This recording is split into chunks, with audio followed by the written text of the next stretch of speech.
field due to a long uniformly charged wire.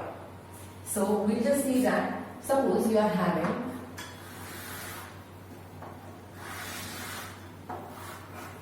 a long uniformly charged wire like this. Suppose the wire is positively charged. As this wire is a long wire and it is uniformly charged, we have seen in the topic of linear charge density that the charge over this wire can be calculated by using this formula.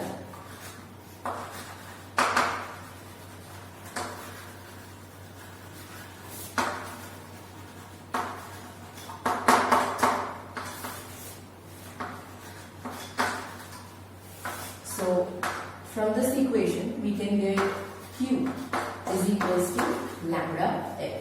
This is the charge over this wire.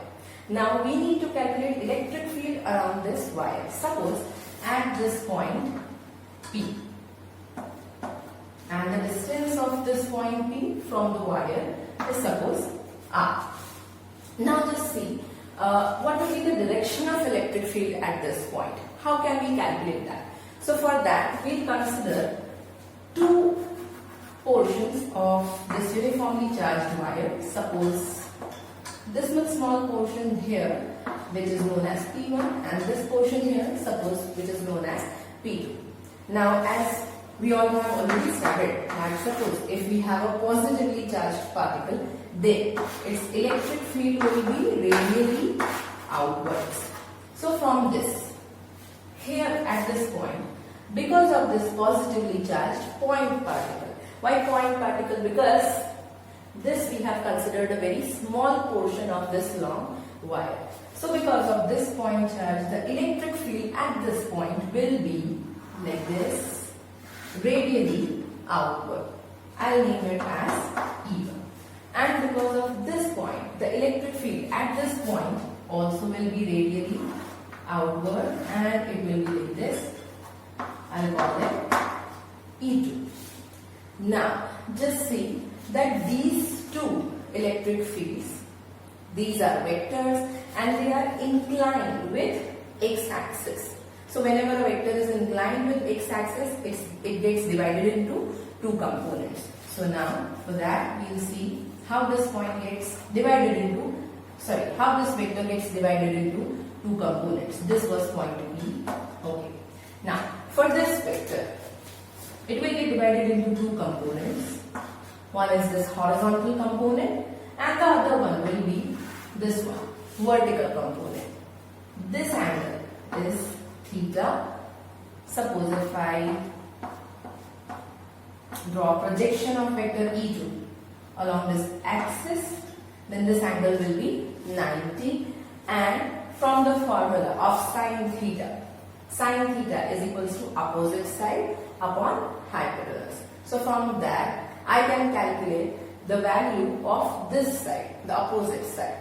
So this and this are parallel to each other. So as this side becomes hypotenuse multiplied by sine theta, this side and this side are parallel, so they will be named similar. So this will become E2 sine theta. This side is adjacent to this theta, so this side will become E2 cos theta. Same way, this electric field vector also will get divided into two components.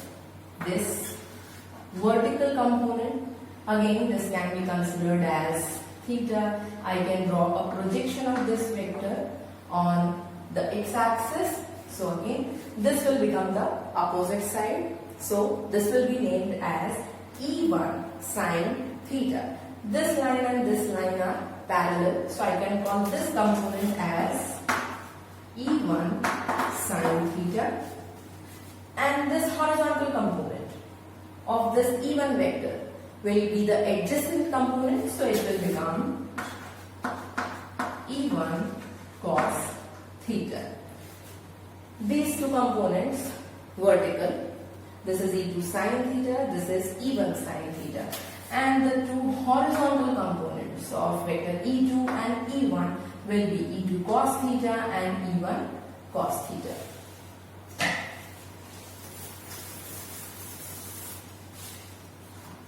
Now if you can see, this wire was uniformly charged and I have considered a very small line element here at P1 and here at P2. So the charge at point P1 and P2 will be same. Therefore, the electric field created at point P due to P1 and P2, that is E1 and E2, will also be same. So what I can write is E1 is equals to E2.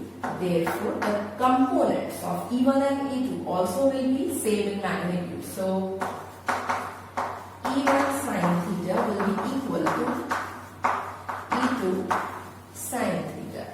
So these two components are equal in magnitude, and as you can see in figure, they are opposite in directions. So these two components get cancelled out.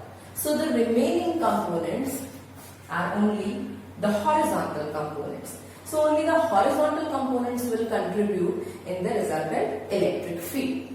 Now, I wanted to calculate electric field at this point P around a linear wire like this. So, what I will be doing, I will be drawing a Gaussian surface passing through point P. And the Gaussian surface passing through point P will be like this.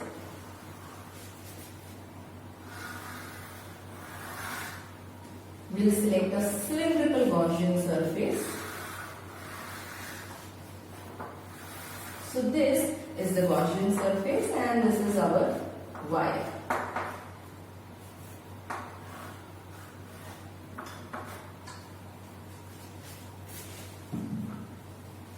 See, this is the cylindrical Gaussian surface and the wire is like this. Now, what was the Gaussian surface? Gaussian surface was a surface which was helping us to calculate electric field around a charged conductor.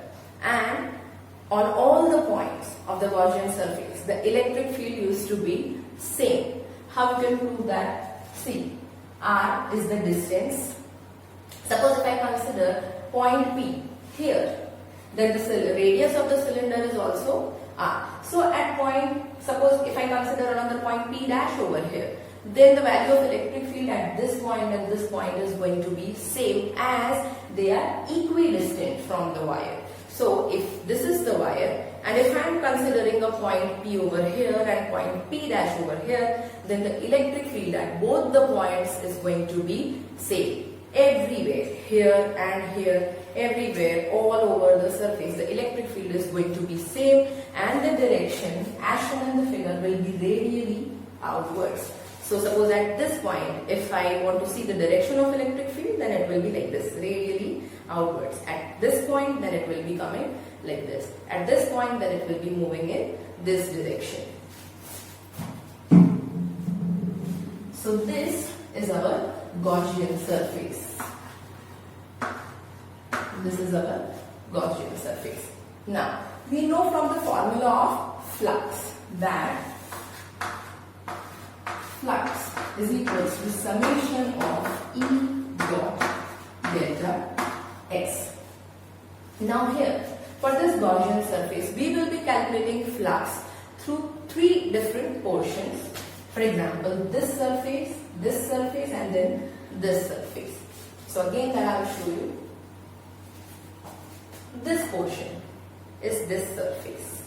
So if I consider a small element over here, a small surface element over here, then what will happen? The area vector, you know, area vector is always perpendicular to area. So if this is the area which I am considering, then area vector will be coming outward like this. So this is the area vector, and as we all know that the electric field is moving radially outwards. So the electric field here will be like this, moving radially outwards. Here, what is the angle between delta S and E? The angle is 90. Then at this portion, that is this portion. So here the area will be like this, and hence the area vector will be like this, radially outwards. So if I am considering this portion, then the electric field will be like this, and the area vector perpendicular to the area will also be along the direction of electric field. So what is the angle between electric field and area vector? It is 0. Then finally, this portion, that is this one. So area is like this, so area vector will be like this, coming outwards. So for this portion, this is area vector and electric field is radially outwards. So again here, the angle between electric field and area vector, theta, that will be 90. So now for calculating total flux, I have considered 3 different portions. So whatever flux I will calculate here, I will name it as phi 1. Whatever I calculate here, I will name it as phi 2. And here, I will name it as phi 3. So this flux will become phi 1 plus phi 2 plus phi 3. Okay, now we will see what this flux gives.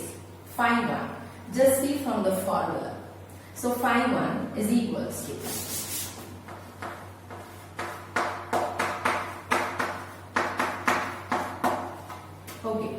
what phi 1 gives me?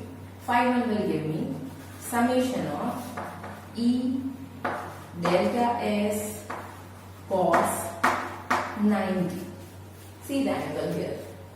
What is cos 90? Cos 90 is 0. Same way for this portion, phi 3 also I will be calculating like this only.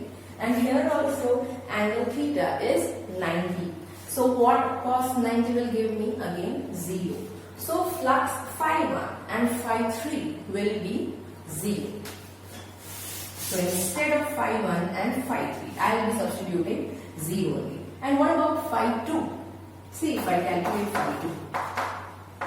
Summation of E delta S cos 0. What is cos 0? Here for this surface, cos 0 is 1. So instead of cos 0, we will be writing 1. Now, this E will come outside summation. So summation delta S, this value gives us 1. Summation of all delta S. What this summation of all delta S will give? This is the small area which we considered over here, delta S. So if I am adding all the delta S, this one, whole all the delta S, then what I am going to get? I will be getting surface area of this cylinder. So what is the surface area of cylinder now? This E remains as it is, and if I am solving this, it will give me surface area of the cylinder, and that is 2 pi r. Okay. So this is the value of phi 2. So now if I substitute this value over here, then what I will get?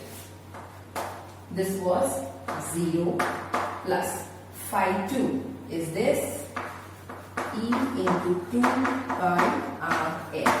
Phi 3 was again 0.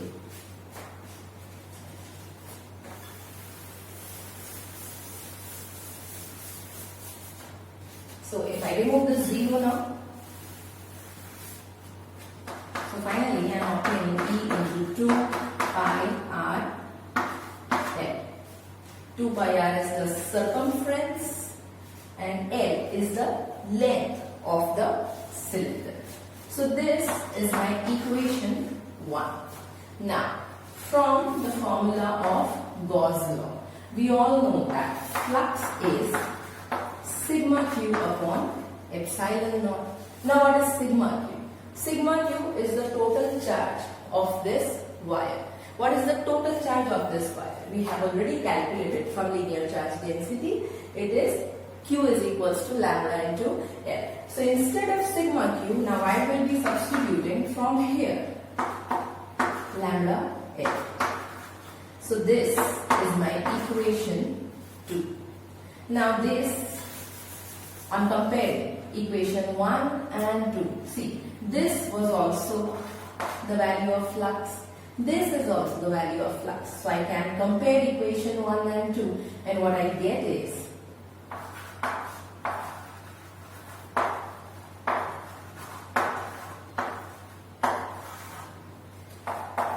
electric field.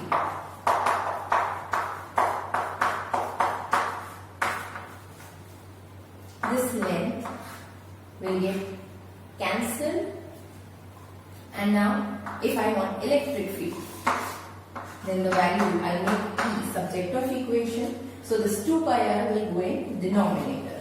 So lambda upon 2 pi r epsilon naught. If I want to write this in vector form, I'll make a vector sign over here, and I'll write a unit vector over here, which will be along the direction of electric field. Means it will be radially outwards. So this equation, this gives the value of electric field at a point which is at a distance r from a uniformly charged straight long wire.